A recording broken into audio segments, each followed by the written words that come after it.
Hello friends, स्वागत है आपका एक बार फिर से हमारे चैनल एमपी टीच में। तो दोस्तों, जैसा कि आप सभी लोगों को पता है कि हमारी वार्षिक परीक्षाएं 1 मई से होने वाली हैं और अभी माध्यमिक शिक्षा मंडल भोपाल ने अर्धवार्षिक परीक्षाओं का आयोजन कर दिया गया है, जिसके लिए आवश्यक है कि हम अपनी तैयारी को बेहतर बनाएं। तो दोस्तों, जैसे कि माध्यमिक शिक्षा मंडल भोपाल ने इस बार ये कह दिया कि बोला है कि जो भी आपकी वार्षिक परीक्षाएं होंगी उसमें जो भी क्वेश्चन आएंगे वो आपके लिए प्रश्न बैंक में से दिए जाएंगे, यानी कि क्वेश्चन बैंक में से दिए जाएंगे। तो इसके लिए आवश्यक है कि हम अभी से क्वेश्चन बैंक की तैयारियां करना शुरू कर दें। तो उसी के संबंधित में मैं आपके लिए लेके आया हूं।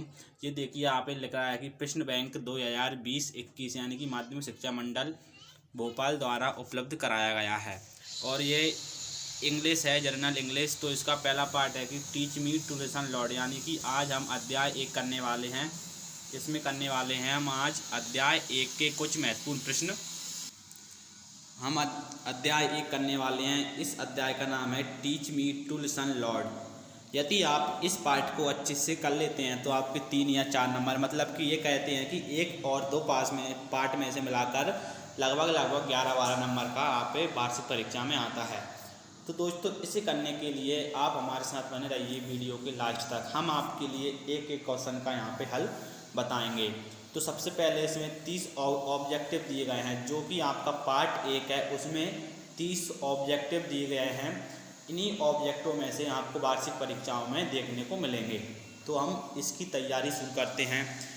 यहाँ पे लिख रहा है सबसे पहले ऑब्जेक्टिव टाइप क्वेश्चंस। तो यहाँ पे ऑब्जेक्टिव यानी कि ओटी टाइप क्वेश्चन दिए गए हैं। तो इसके लिए हम सबसे पहले पढ़ेंगे। ये दिया है, read the following extract and answer the questions given below. इसका मतलब होता है कि नीचे दिए गए शब्दों को पढ़िए और उनकी सहायता से इनके आंसर दीजिए। तो हम इसके आंसर देंगे। सबसे पहले हम इसे पढ़ेंगे। Teach me to listen Lord to those nearest me, my family, my friends, my coworkers help me to be aware that no matter what words I hear, the message is accept the person I am listen to me। तो इस प्रकार से हमने इसे अच्छे से पढ़ लिया और इसे आप चाहें तो 2 या 3 बार अच्छे से पढ़ लें, जिससे कि आपको वो शब्द समझ में आ जाए जो यहाँ पे क्वेश्चन में पूछने वाले हैं। तो देखिए क्वेश्चन किस प्रकार से पूछेंगे। क्वेश्चन क्रमांक 1 कि according to the poem the persons nearest to him are, यानी कि कवि के अनुसार कौन कौन से व्यक्ति हैं जो आपके पास में हैं।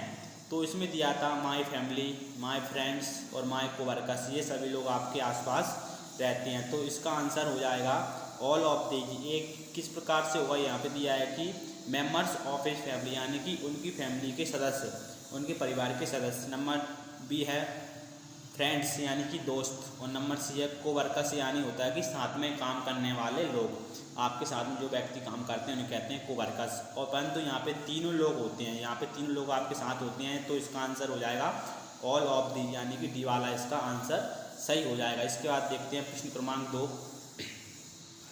यहाँ प्रश्न क्रमांक 2 दिया है कि a word similar in meaning to the word attentive. अब यहाँ पे एक शब्द आया है अटेंटिव। अब अटेंटिव का मतलब पता होना चाहिए कि अटेंटिव क्या रहता है। तो यहाँ पे दोस्तों अटेंटिव का मतलब रहता है कि जागरूक। यहाँ पे अटेंटिव का मतलब रहता है जागरूक, ठीक है। मतलब कि इसी से मिलता जुलता शब्द यहाँ पे अपन को खोजना है। ये 4 ऑप्शन दिए हैं अटेंटिव से। तो यहाँ पे दिया है इसका सही आंसर अवेयर। अवेयर का मतलब ये रहता है जागरूक। नंबर 3 देखते हैं।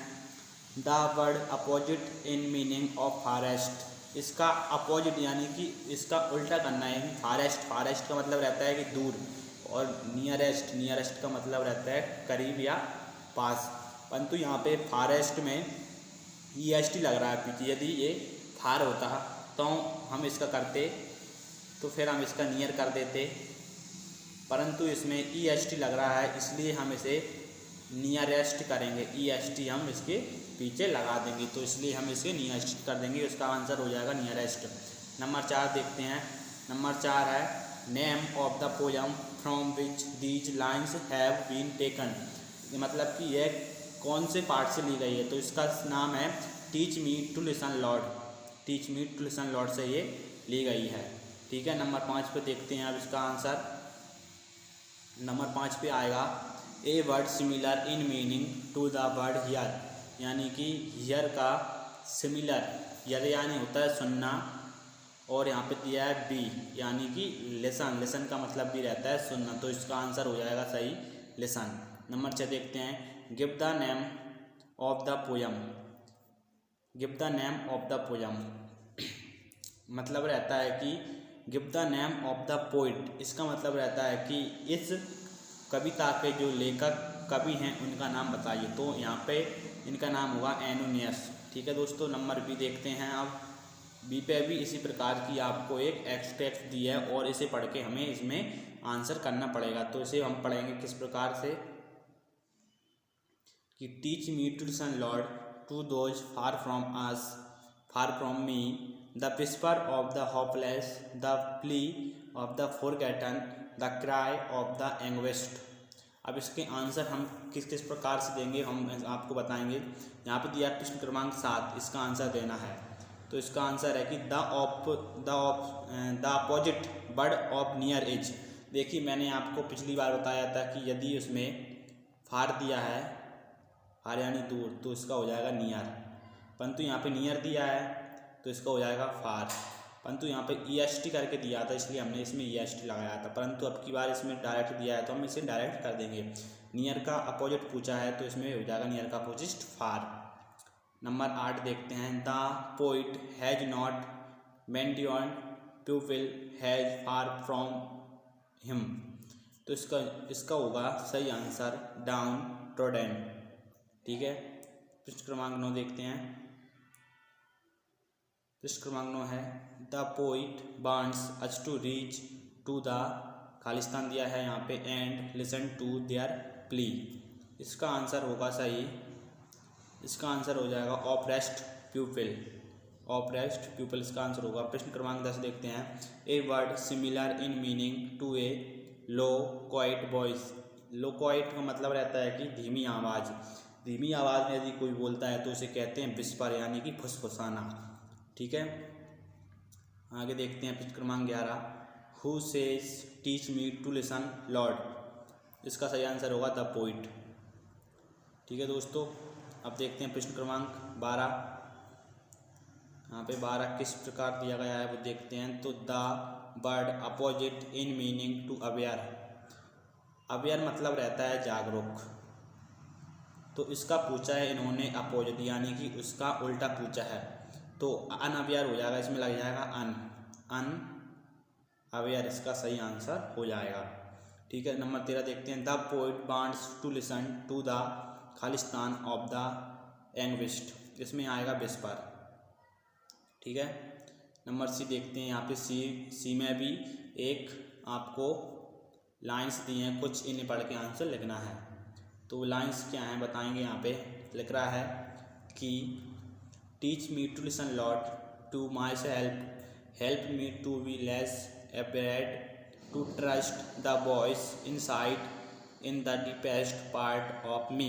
इसे पढ़ के इसका आंसर देना। पृष्ठ क्रमांक 14 देखते हैं हम कि the poet ask God to made him, इसका हो जाएगा to be less awared, be वाला हो जाएगा इसका answer to be less awared. पृष्ठ क्रमांक 15 देखते हैं conscience is the inner voice that warns us against a sinful deed. ये आपका आंसर दिया है पार्ट 1 में ये आपको आंसर दिया है, तो उसी आंसर में से इन्होंने यहाँ पे खालिस्तान टाइप का बना रखा है। तो इसका आंसर पूरा कितना हो जाएगा conscience is the inner voice that warns us against a sinful deed, यानी कि ए सनफुल डीड, इसका ये आंसर हो जाएगा। तो इसमें आंसर देखते हैं क्या लिख रहा है, बिल्कुल सही लिख रहा है बी, इसमें आंसर लिख रहा है डी, सॉरी इसमें आंसर है डी ए सनफुल डीड। इस प्रकार से इसका ये आंसर हो जाएगा।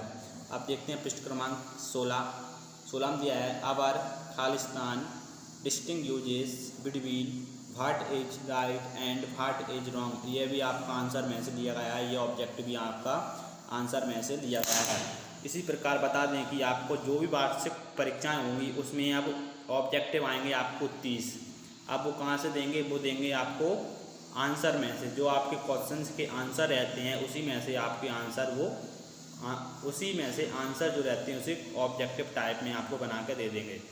ठीक है। और अब की बार आपकी परीक्षाएं OMR शीट पे होंगी। OMR शीट ये रहती है, यदि इसके मान लो कि यदि कोई भी एक क्वेश्चन है और उसमें 4 रोटी दे दी उन्होंने, इस प्रकार से कह दिया A B C और D, आपको पता है कि पृष्ठ क्रमांक 1 का उत्तर B है, तो इस टाइप में वो आपको गोले देंगे, फिर आपको उसी गोले को भरना है इस प्रकार, जैसे कि मैंने यहाँ पे ऐसे भर दिया, तो ये आपका आंसर सही माना जाएगा। तो इस प्रकार की रहती है आपकी OMR शीट।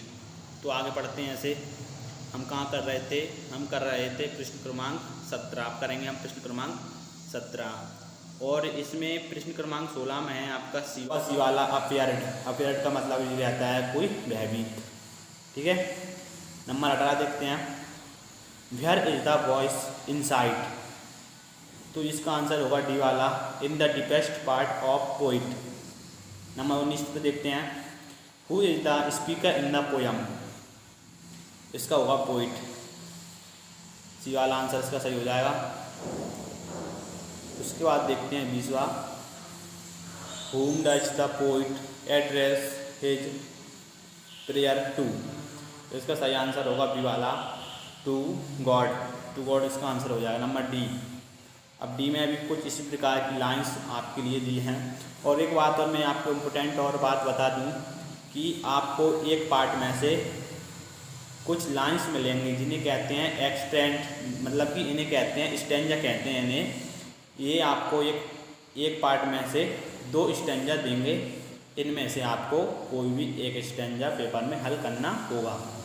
तो इस प्रकार से आपको पेपर में स्टेंजा देते हैं और उसके क्वेश्चंस OTM के साथ आपको नीचे देते हैं। तो इसे पढ़ते हैं हम। Teach me to listen Lord for your voice in busyness and in boredom, in certainly and in doubt, in noise and in silence, teach me to listen Lord.